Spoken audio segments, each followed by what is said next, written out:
Working in an assisted living community is a challenging yet rewarding experience. So what's assisted living, for those of you who don't know? Well, an assisted living community provides a special combination of housing and personalized care services designed to assist individuals requiring help with activities of daily living. That's defined by the North Carolina Association of Assisted Living. So how did I get this job, working as a med tech? Well, I've always wanted to be a nurse, and I figured that before I start the program, it would be a good idea for me to get some kind of experience dealing with medications, dealing with direct care between patients, and working as a med tech really gives me a good experience for that because I have to administer meds, give injections, I work with residents directly every day, and it also allows me to earn my school money and gas money along the way. So it's really worked out very well.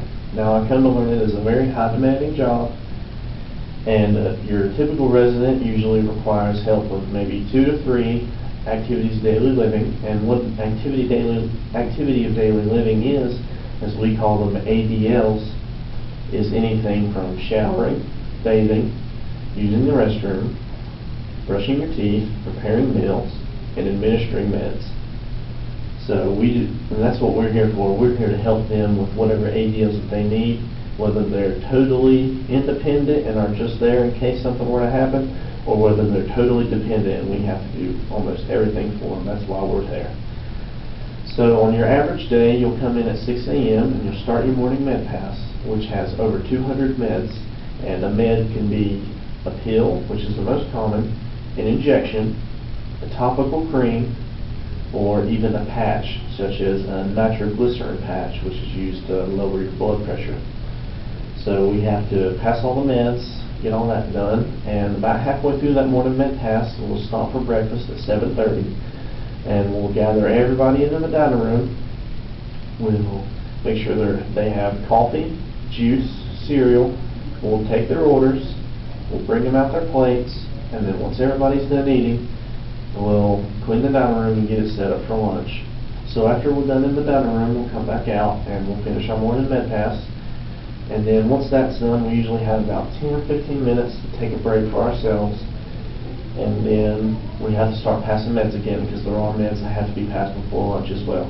While there's not nearly as many meds that have to be done by lunch, we really have to stay on the ball because those meds can only be given an hour before or an hour after they're scheduled. So say they're scheduling at noon, we can give them anywhere from 11 a.m. to 1 p.m. So we really have to be on the ball and make sure they're given with that a lot of time. So after lunch is served and everything's cleaned up, we usually have time to sit down and take an hour break, and then at 2 o'clock it'll be time for the next person to take over. So one aspect of this job that not a lot of people see if they've never worked in healthcare is the emotional side of things.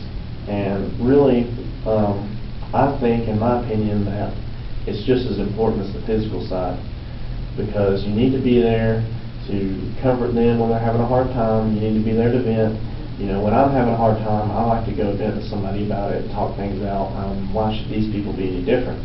So you really need to be there for them. Let's say that Jane Doe just went to the doctor and she got a pretty bad report. She's feeling kind of bummed out about it. Well, you need to be there for her, let her talk about it, let her get everything out. You need to let her know that, don't worry, everything's going to be fine.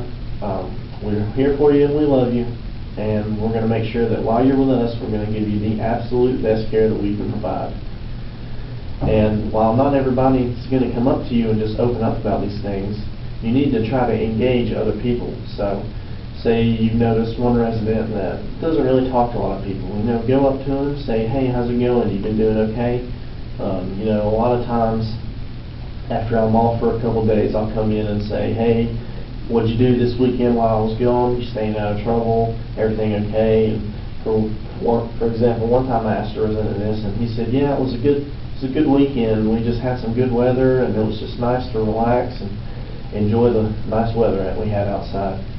And I said, yeah, it was some good weather. I got to get out and ride my dirt bike with some buddies. That's a really big hobby of mine, and it was just a good time, you know. And he said, oh, really? Well, he ended up telling me that he used to ride dirt bikes at some of the same places that I did 40 years ago. So it was just a really cool opportunity for us to share that bond, you know, a similar interest, instead of resident to caregiver, it was friend to friend. So it's just a really, really neat bond that you experience. These people become like part of your family. You see them every day, you know.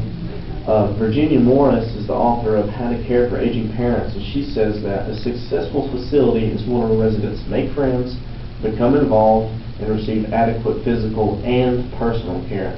So really, the emotional side of things is really a pretty major role in this job. And really, that's why I like my job, is just the smiles that you see, the little things that aren't in your job description you can do to make the residents smile, make them happy. For example, we've got a lady who, she loves white chocolate macadamia nut cookies. That's her favorite dessert that we offer. She always wants one. So every time we have them for dessert, I'll go in the kitchen before a meal and I'll take 2 or 3 of them in the bag and I'll take them to her room while she's not there, and it just really makes her day. And it's just the small things like that that you can do that really make the job worthwhile, as stressful as it can be. So that's really about it. We talked about passing meds, serving meals, all the ADLs, and as my last source, I interviewed a colleague of mine that's been working at this facility for about 15 years, and she summed it up pretty well. She says that knowing that I can make someone's day better simply by doing my job is a truly rewarding experience.